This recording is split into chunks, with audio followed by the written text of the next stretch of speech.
Bon, on va parler du dernier épisode de The Last of Us qui est sorti il y a quelques minutes parce que j'enregistre, il est quasiment 4 heures du matin. Bon, si on doit juste parler de l'épisode, mis à part la scène au début où c'est une nouvelle scène, hein, c'est une scène qui est pas dans le jeu, la scène où on voit la naissance d'Ellie et comment sa mère est morte, donc elle s'est fait mordre juste avant qu'elle accouche ou juste après. Enfin, bref, c'est vraiment mal fait, d'ailleurs, enfin, mal fait, c'est mal mis en scène, donc on sait pas trop. Et du coup, Ellie est mise au monde par sa mère est mordue, donc elle va se transformer. Marlène arrive, elle a l'air de connaître la mère, elle a l'air d'être amie avec la mère d'Ellie, et du coup elle décide de la tuer pour éviter qu'elle se transforme, et elle prend Ellie sous son aile, et ensuite, comme prévu, hein, le dernier rush vers la fin du premier jeu et donc de cette saison 1, qui est donc d'aller à l'hôpital pour que Ellie soit utilisée afin de créer, de fabriquer un remède contre le cordyceps.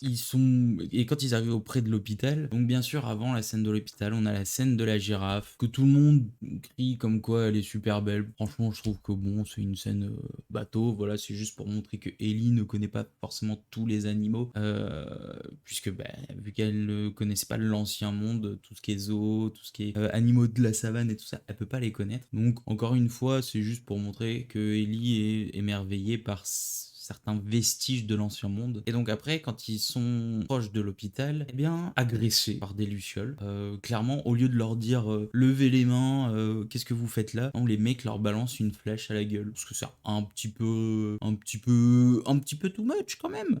Marlène justifiant ça par le fait que ils savaient pas qui ils étaient. Bon bref. Donc dernière grosse scène de la saison, hein, c'est-à-dire que Joël est dans une chambre, Marlène lui dit que voilà, pour sauver le monde, pour essayer de faire un remède, Ellie, on doit prendre le messager chimique qui est transmis par le quadriceps qui est dans son corps, pour pouvoir juste isoler ce message chimique et pouvoir le donner à tout le monde afin que les autres personnes ne soient plus contaminables. Mais ce qui veut dire aussi donc que Ellie doit mourir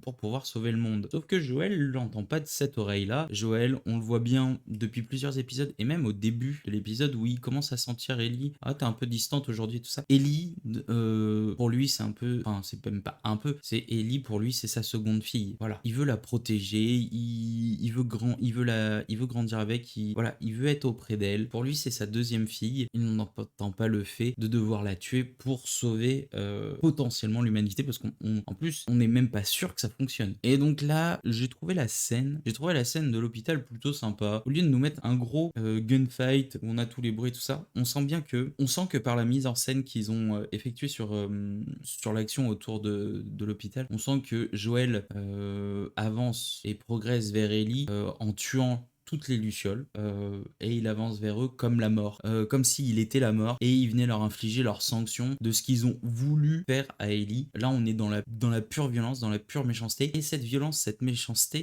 cette vengeance est soulignée par le fait que tout ce qui est tir de fusil et pistolet sont un peu assourdis, que Joël avance avec un pas lent, assuré, déterminé, et il en vient même à tuer des personnes qui se rendent, hein. Il y a des gens qui se rendent, il les tue, le médecin qui va l'attaquer avec un pauvre scalpel, il lui met une balle dans la tête. Bon, il tue pas les deux infirmières, parce qu'il se dit, bon voilà, elles vont rien faire. Il prend Ellie et décide de s'en aller. Il se fait intercepter par Marlène. Marlène qui lui est vraiment très conciliante et qui lui dit, bon, ok, tu nous as tous butés, mais il y a encore moyen que tu changes d'avis. Bien sûr, Joël ne l'entend pas. Pour lui, Marlène va continuer à traquer Ellie pour pouvoir l'utiliser pour faire son soi-disant remède, et il décide de buter Marlène. Et donc pour finir, donc Ellie se réveille à l'arrière de la voiture, demande ce qui s'est passé. Bien sûr, Joël lui ment en lui disant que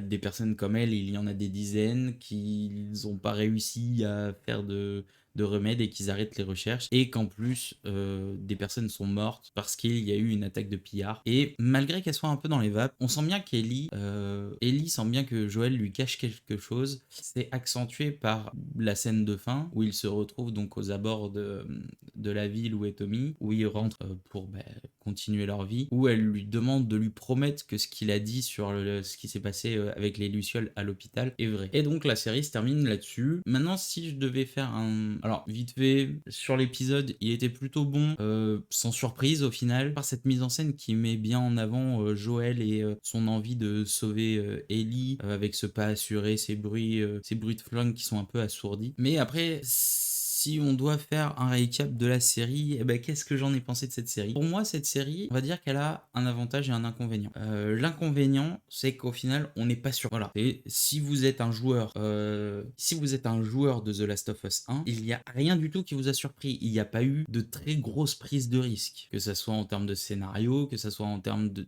développement de personnages.